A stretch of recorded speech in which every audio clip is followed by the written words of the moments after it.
Hey guys, Ivy here. Today I'm going to visit the Shin-Yokohama Ramen Museum. First of all, I would like to talk about the weather outside. It's raining heavily today. The rain has reached the point which it's difficult for me to take Yokohama street scenes, but I will try my best for you guys. Yokohama is one of my favorite cities in Japan. It reminds me of my hometown Shanghai. They are all coastal cities. They also have some similarities in the history. My first job after graduation was also in Yokohama, but I have never been to the Shin-Yokohama Ramen Museum. Let me explain the reason for you guys. Comparing with traditional museums, Shin-Yokohama Ramen Museum is more like a food theme park or a giant food court. Besides ramen, the museum also has a theme which is Showa Ridoro or Showa vintage style. The setting on the underground floors is replica of 1958 downtown Tokyo. You can taste ramen around Japan from Hokkaido to Okinawa in this one place, and you can order the mini portion in every shop, which means you can eat more kinds of ramens. It sounds great, isn't that? But when I was working in Yokohama, my Yokohama-born colleague gave me some reasons to not go to the museum. The purpose of the whole museum is to bring together a group of ramen shops and sell ramen. Shops in the museum are much more expensive than the normal price. These ramens are not particularly delicious, but some of them need to line up for a long time. And the vintage part seems very fake. Anyway, to see something once is better than to hear about it for 100 times. Today I will personally confirm whether the Shin-Yokohama Ramen Museum is a place worth visiting. So, let's go! Can you hear the heavy rain? In the end, I didn't take any Yokohama street scene. I only have one camera. If this camera is broken by the rain, the only thing I can use for shooting is my phone. I can't take the risk.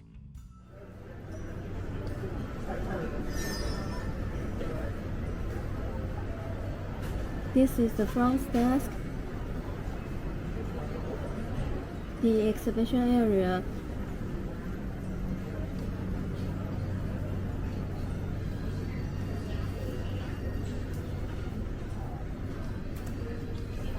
And the magazine collection area.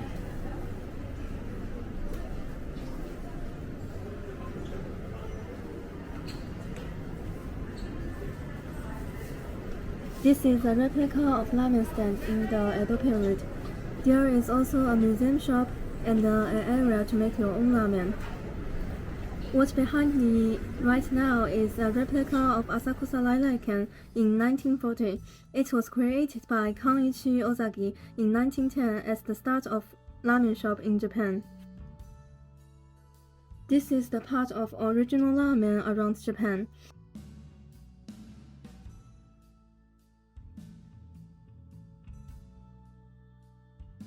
I've never been to Hokkaido. Let's touch Hakodate. I will taste it in the future.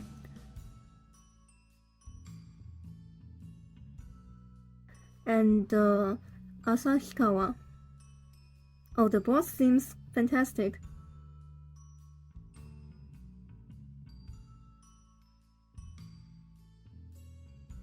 There is another place I'm curious about. Kagoshima.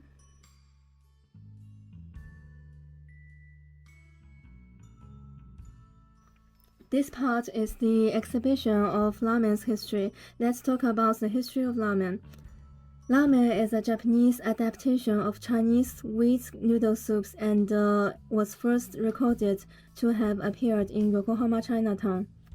And the Chinese noodle itself has been appeared from the Muromachi period in Japan's history.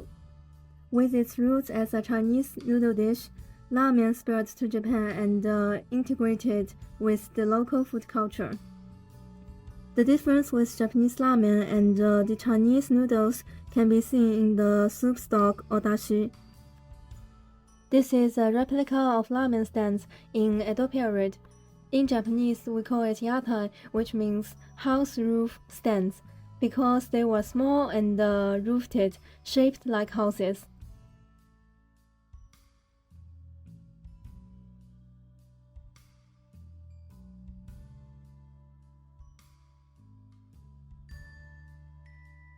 The museum has collected 3,000 of magazines related to ramen.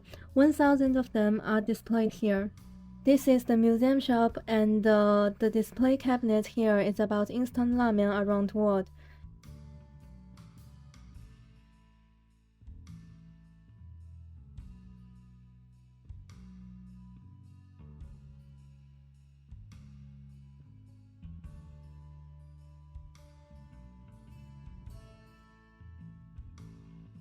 Here is the ramen making experience zone, which I forgot to make an appointment. Let's just take a look.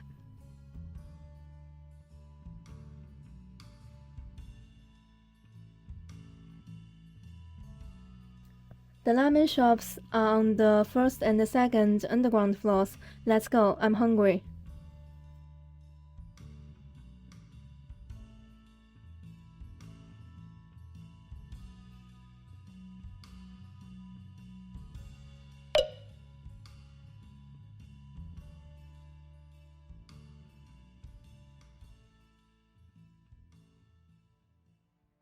Welcome to downtown Tokyo in 1958. I actually don't think that the setting is very fake, because it's setting, and it's quite detailed, so it's great. Let's take a walk at this floor. No, let's take a walk at downtown Tokyo in 1958.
This is a Dagashi-ya. I will buy some snacks from this shop and talk about it in the end.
Guys, I found something very interesting.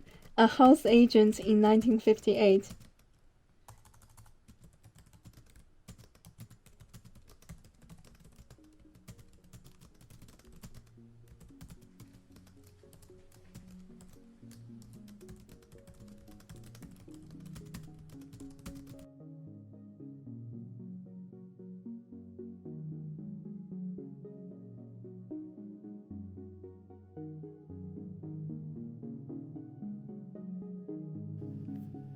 This is the front. We are at the ramen square right now. Let me think about which ramen shop I should choose first.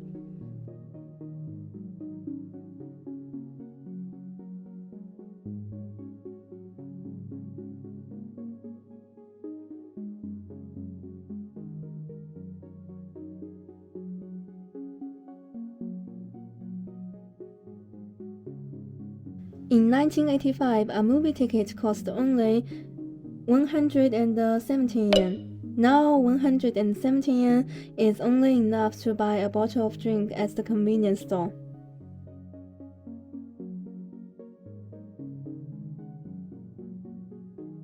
I have made the decision. Asakusa Raiken, which I have introduced at the ground floor. It was created in 1910 as the start of ramen shop in Japan.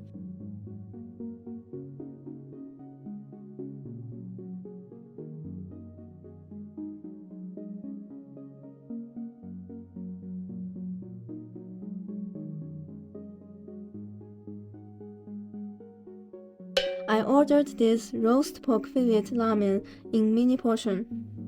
For me, a normal working day lunch usually costs about 800 yen, so I think this ramen is quite expensive. Let's taste the roast pork fillet first. The flavor is okay, but I'm not okay with the texture. It's so dry, like in the fridge for a long time. The noodles are quite thick and have a weird chewy texture, like undercooked pasta. Here is the total score for Asakusa Raiken. It's not the ramen I would recommend to you. I think this is the reason why this ramen shop didn't need waiting.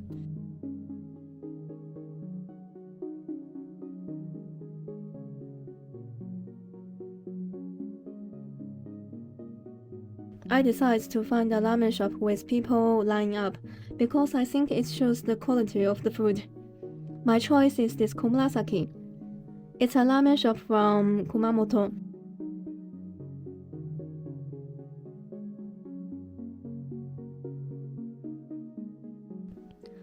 Roast pork fillet ramen in mini portion.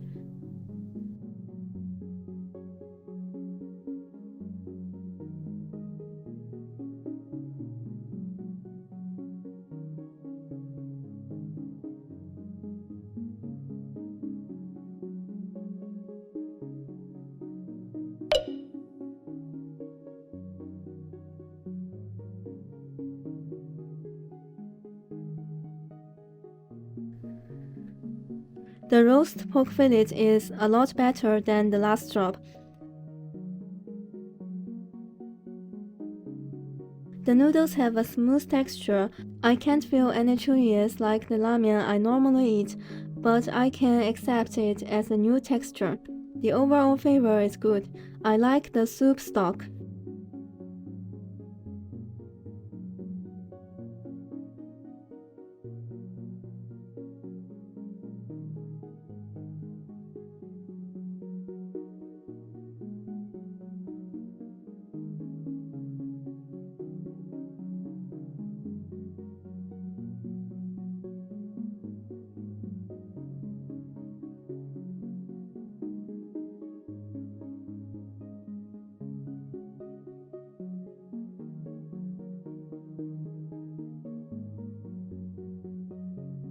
Here is the total score for Komurasaki.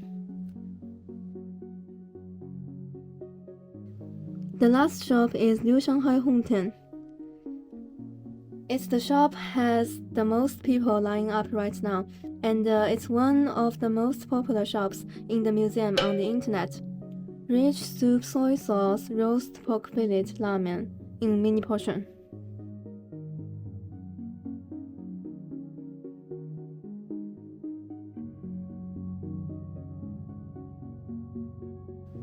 The texture of the noodles in this shop is my favorite today. It's smooth, it's got some chewiness, and the overall flavor is good. But I think the best soup stock today is the second ramen.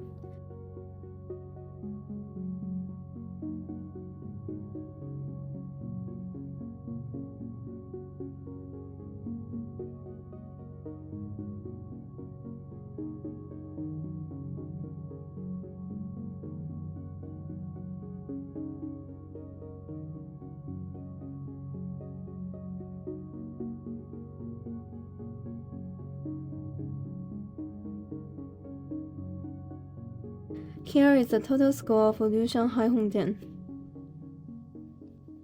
Komurasaki and Liu Shanghai Hongdian are the ramen shops I might eat again if I happen to pass by in the future. But I won't come to the museum just for eating at these two shops again. The last spot I'm going to visit in 1958 is the Dagashi-ya, which means old-fashioned sweet shop. Dagashi-ya always bring back memories of childhood shopping for many Japanese people. Dagashi-ya were where children would gather on the way back from school, like classic children's social club. There are still some Dagashi-ya around Japan nowadays, and these shops have become places for adults to get nostalgic. The following is my sincere evaluation of Shin-Yokohama Ramen Museum. Yokohama has a lot of sightseeing spots. I don't think this is the one everyone has to visit. If you have some time left in Yokohama, you can consider visiting here. But if you are traveling in Japan with children, this might be a great spot for some family activities. In addition, I recommend this spot to people who has a lot of love towards Showa vintage style. I personally think the vintage setting is better than the part of ramen. Here are the snacks. Let's go home and having a snack party.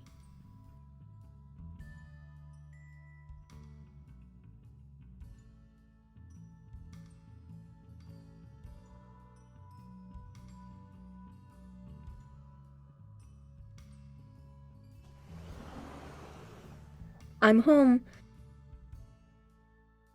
Here is the cola favorite candy, and it really tastes like cola. Fruit favorite chewing gum, quite sweet.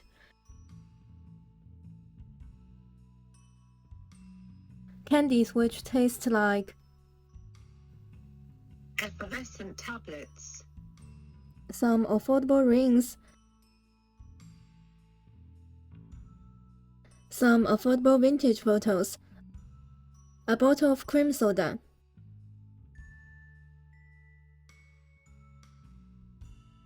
Tastes great. A bottle of coconut cigarette candy.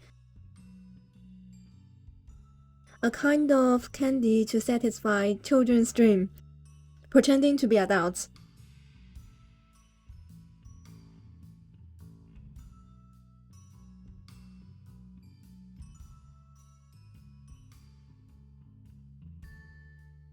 This is the candy I want to introduce. Foretelling candy. First, let's open the plain.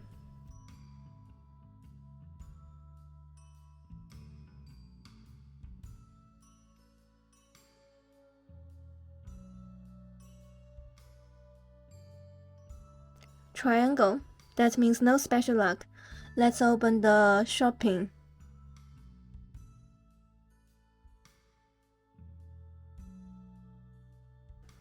Two circles. That means special luck. The last thing is this ramen dagashi set, a ramen bowl filled with many kinds of most popular old-fashioned snacks.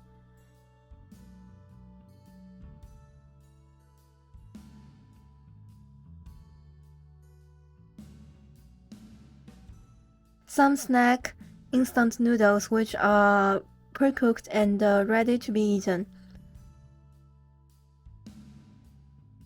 Some candy. I really missed snack instant noodles. When I was in primary school, it was the most popular snack after school. It's cheap and delicious. It's a part of my childhood.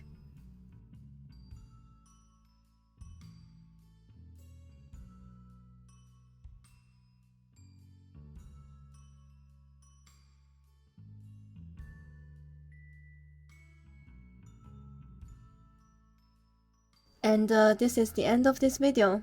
If you like this video, don't forget to give me a thumbs up and subscribe to my channel. Thank you for watching. I'm Ivy. See you next time.